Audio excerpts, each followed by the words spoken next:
agenda for videos in this series for advanced Python programming.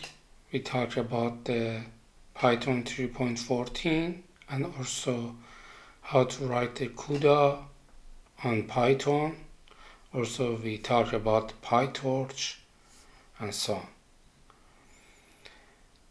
First we start with the Python performance optimization. In this video we talk about memory management, metaprogramming, testing and packaging. Then talk about the data serialization and interfacing, Protobuf and so on, visualization, Cuda programming, binding.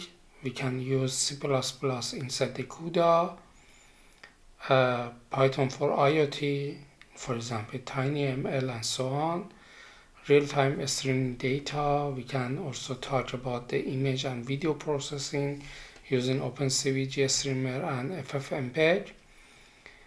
We talked about buffering mechanism, and also we talked about the buffering for the camera system on the Windows.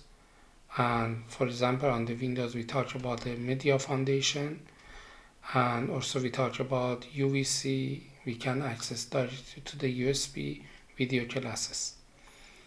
This is some other subtopics that we will talk about in this videos series. Thank you for watching.